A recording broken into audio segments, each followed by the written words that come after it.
Hola, bienvenidas y bienvenidos a Astrofísica para gente con prisas, de Neil deGrasse Tyson, traducción de Carmen Román. En este primer episodio escucharemos la historia más grande jamás contada. Recuerden suscribirse a nuestro podcast y denle like a todas las publicaciones. Cada semana estaremos presentando un capítulo de este extraordinario libro.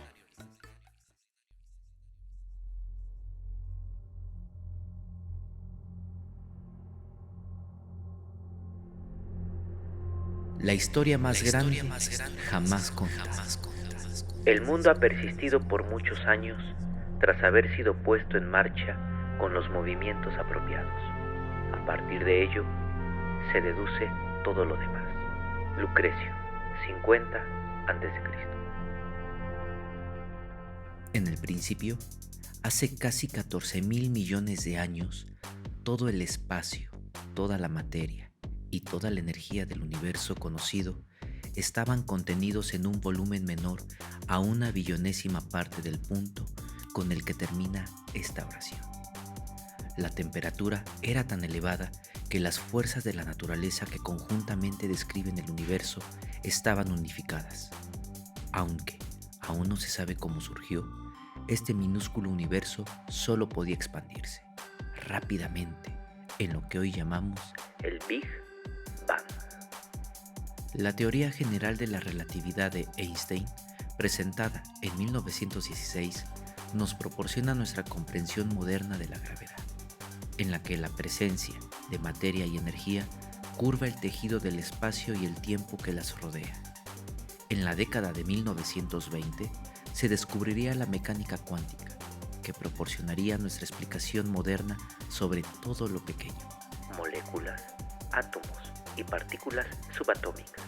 Sin embargo, estas dos visiones de la naturaleza son formalmente incompatibles entre sí, lo que desató una carrera entre físicos para combinar la mecánica cuántica, la teoría de lo pequeño con la teoría general de la relatividad, la teoría de lo grande, en una sola teoría de gravedad cuántica coherente. Aunque todavía no hemos llegado a la meta, sabemos exactamente dónde se encuentran los mayores obstáculos. Uno de ellos está en la era de Planck, del universo temprano. Se trata del intervalo de tiempo de 0 hasta el tiempo a la 10 a la menos 43 segundos, que significa una 10.000.000ésima, billonésima, billonésima, billonésima de segundo después del comienzo. Y antes de que el universo creciera hasta los 10 a la menos 35 metros, una 100.000 millonésima, billonésima, billonésima de 1 metro de ancho. El físico alemán Max Planck, de quien recibió su nombre esta inimaginablemente pequeña magnitud, introdujo la idea de la energía cuantizada en 1900 y es generalmente reconocido como el padre de la mecánica cuántica. El choque entre gravedad y mecánica cuántica no representa problemas prácticos para el universo contemporáneo. Los astrofísicos aplican los principios y herramientas de la relatividad general y la mecánica cuántica a muy diferentes tipos de problemas. Pero al principio, en la era de Planck, lo grande era pequeño. Y suponemos que se debe de haber celebrado una boda forzosa entre los dos. Lamentablemente, los votos intercambiados durante la ceremonia siguen eludiéndonos, por lo que ninguna ley de la física conocida describe con certeza el comportamiento del universo en ese periodo. No obstante, creemos que, hacia el final de la era de Planck, la gravedad se escabulló de las otras fuerzas de la naturaleza aún unificadas, obteniendo una identidad independiente, bien descrita por nuestras actuales teorías, cuando el universo alcanzó los 10 a los menos 35 segundos de edad. Continuó expandiéndose, diluyendo toda concentración de energía, y lo que quedaba de las fuerzas unificadas se dividió en fuerzas electrodébiles y fuerzas nucleares fuertes. La fuerza electrodébil se dividió en fuerza electromagnética y fuerza nuclear débil, dejando al descubierto las 4 distintas fuerzas que hemos llegado a conocer y a amar. La fuerza débil controla la desintegración radioactiva. La fuerza nuclear fuerte une el núcleo atómico. La fuerza electromagnética une moléculas y la gravedad une materia. Ha pasado un billonésimo de segundo desde el comienzo. Mientras tanto, la interacción de materia en forma de partículas subatómicas y de energía en forma de fotones, que son recipientes de energía luminosa carentes de masa, que son tanto ondas como partículas, no cesaba.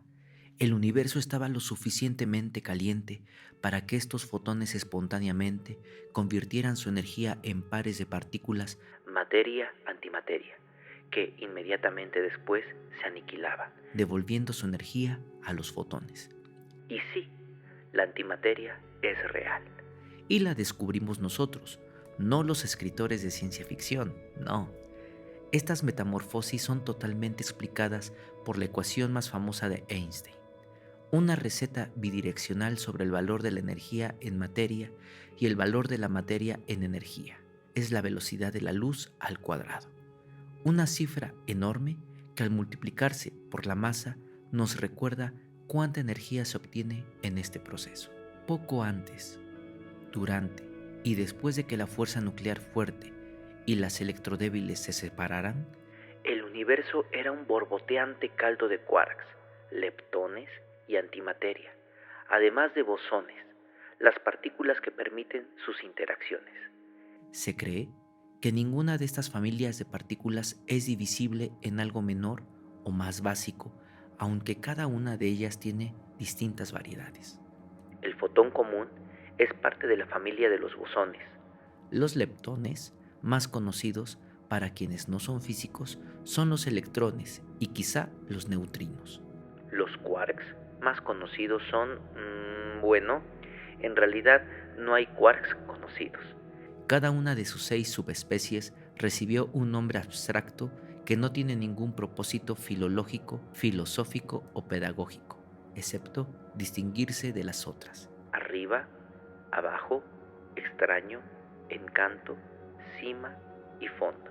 Por cierto, los bosones reciben su nombre del científico indio Satyendra Nath Bose.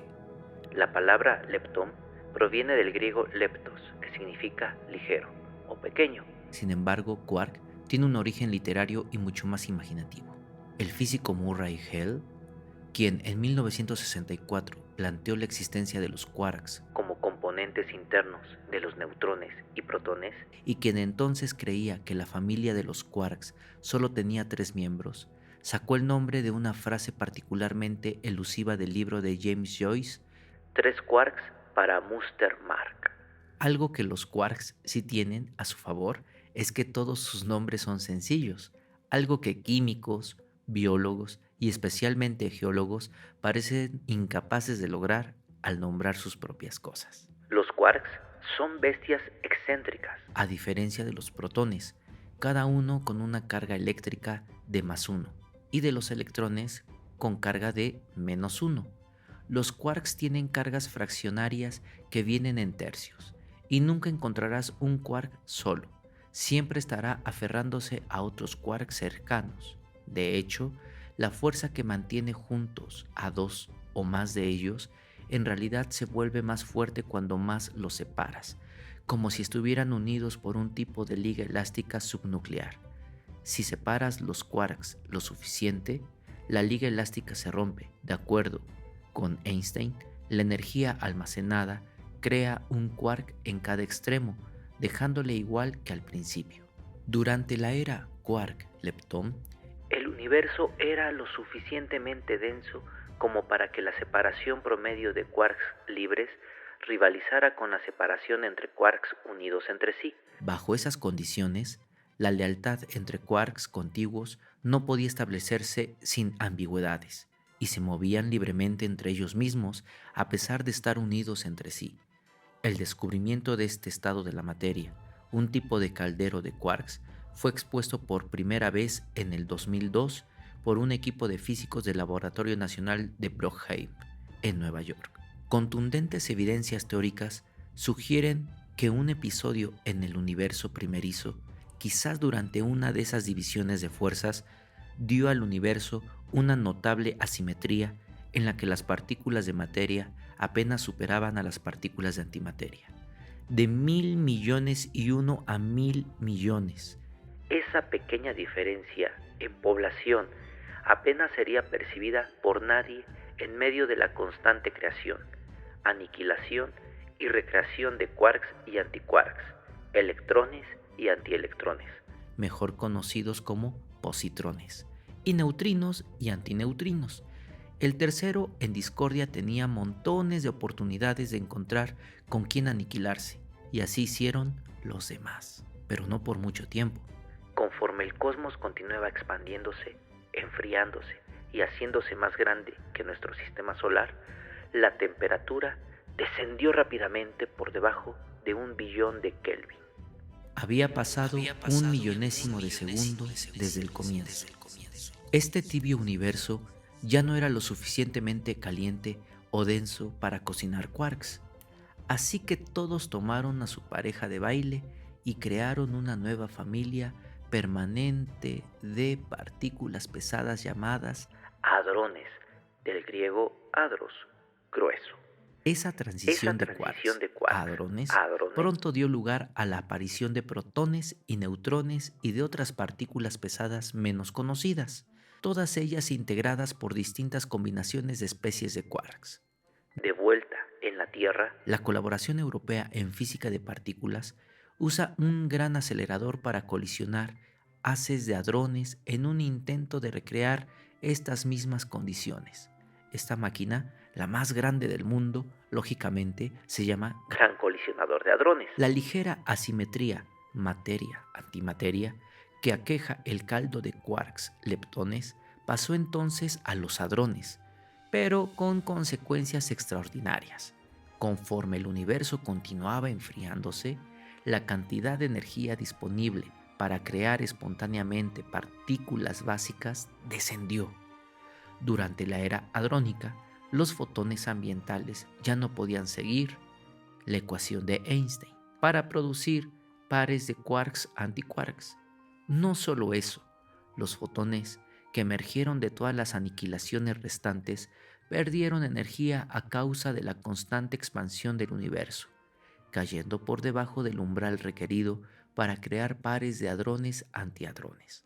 Por cada 1.000.000.000 de aniquilaciones que quejaban 1.000.000.000 de fotones en su estela, sobrevivía un solo hadrón. Esos solitarios fueron quienes más se divertían, sirviendo como fuente de energía fundamental para crear galaxias, estrellas, planetas y petunias. Sin el desequilibrio de 1.000.000.000 a 1.000.000.000 entre materia y antimateria, todas las masas en el universo se habrían autoaniquilado, dejando atrás un cosmos hecho de fotones y nada más.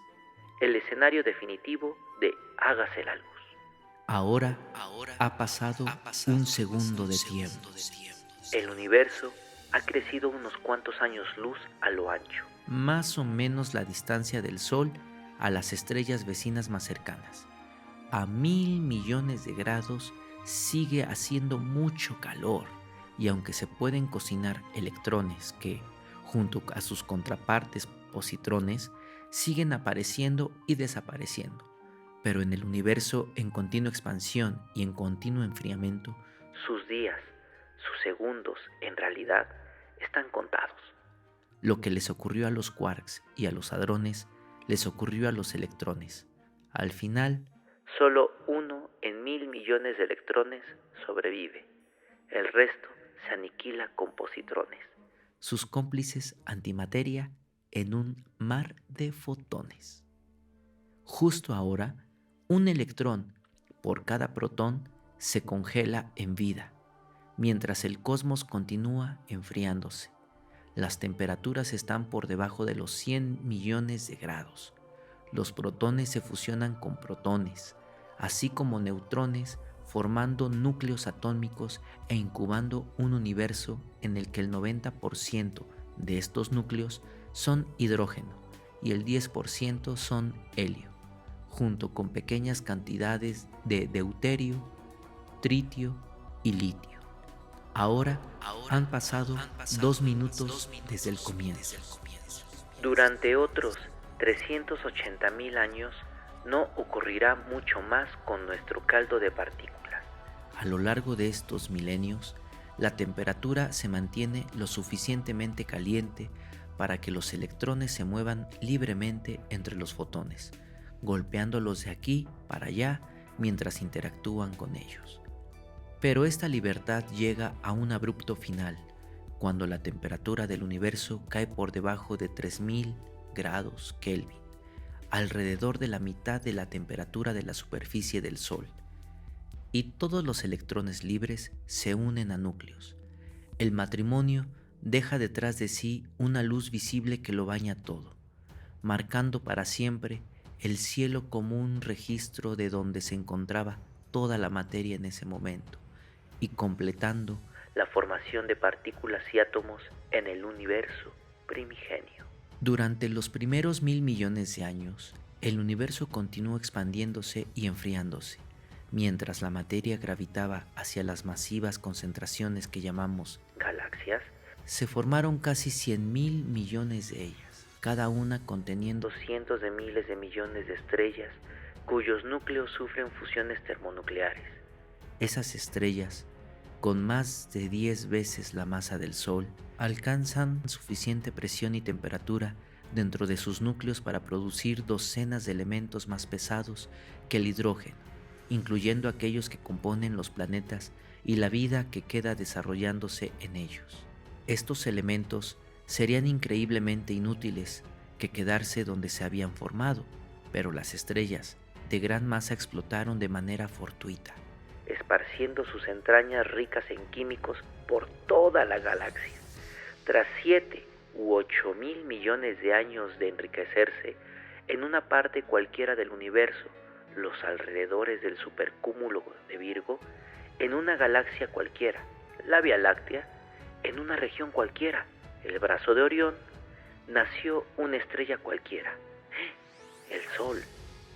La nube de gas de la que se formó el Sol contenía una cantidad suficiente de elementos pesados para unir y engendrar un complejo inventario de objetos orbitantes que incluyen varios planetas rocosos y gaseosos, cientos de miles de asteroides y miles de millones de cometas. Durante los primeros varios cientos de millones de años, grandes cantidades de restos en caprichosas órbitas se acumularían hasta formar cuerpos más grandes.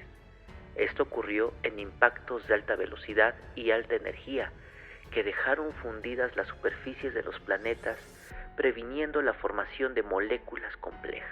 Conforme quedaba menos y menos materia acumulable en el sistema solar, las superficies de los planetas comenzaron a enfriarse. Ese, al que llamamos Tierra, se formó en un tipo de zona de habitabilidad alrededor del Sol, donde los océanos permanecen en gran parte en forma líquida. Si la Tierra hubiera estado mucho más cerca del Sol, los océanos se habrían evaporado. Si la Tierra hubiera estado mucho más lejos, los océanos se habrían congelado.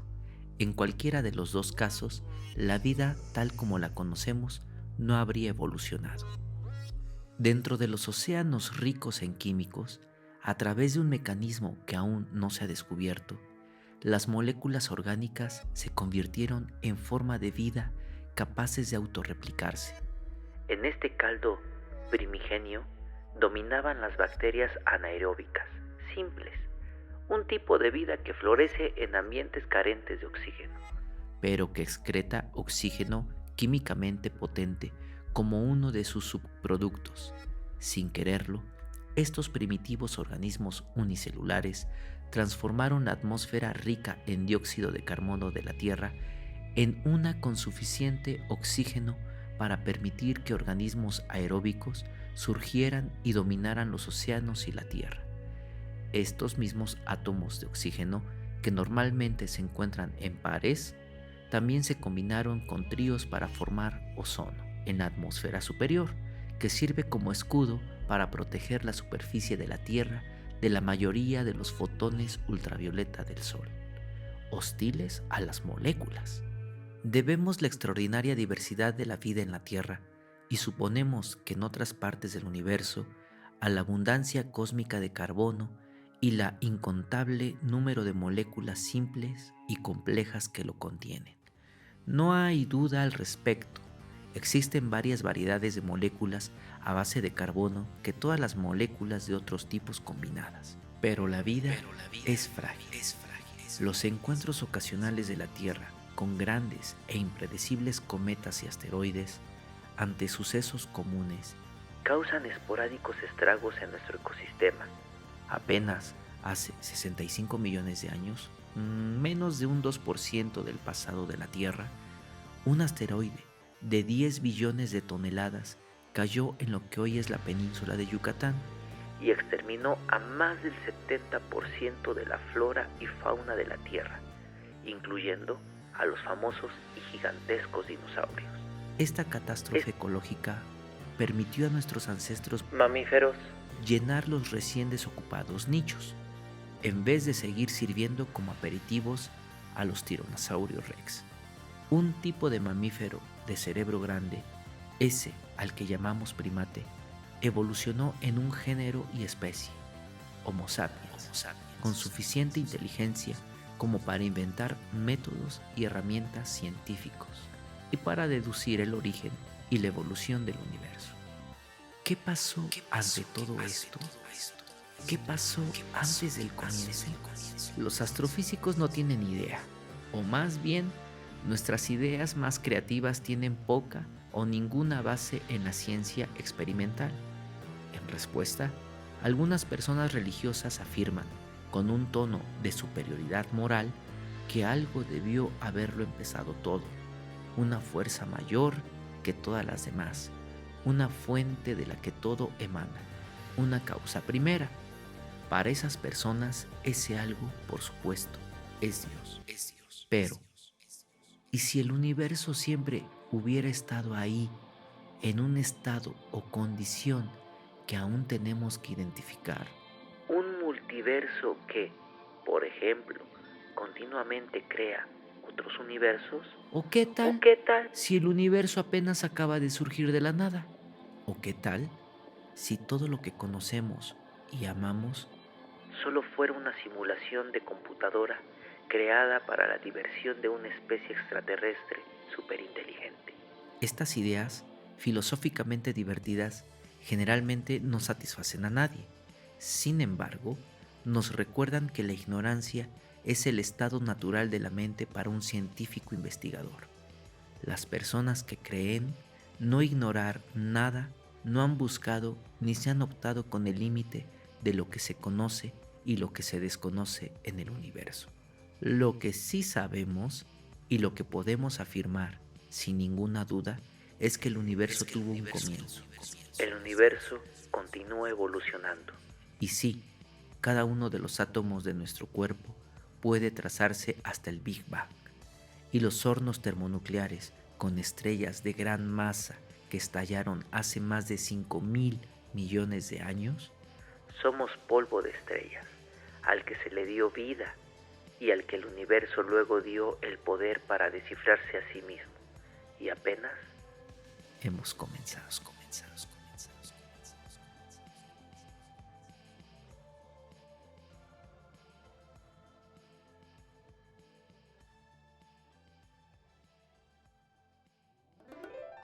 Y así es, amigas y amigos, como hemos terminado este primer capítulo de Astrofísica para gente con prisas.